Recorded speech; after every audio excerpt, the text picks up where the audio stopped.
Hi, this is Christina at Kaizink showing you how we load our flats onto the machine here. So you have your hoop.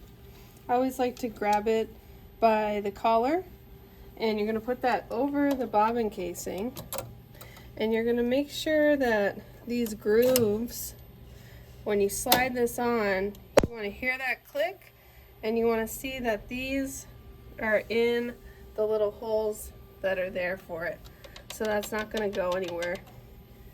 The other thing you want to keep an eye out for is you don't want any fabric balled up down here. So you want all your fabric pushed to the back and to the front, and you don't want any up in here so you're not sewing the garment together. So that's what you want to make sure is going on under there. A good way to do that is to just kind of put your hands under here and make sure that there's no loose material under there.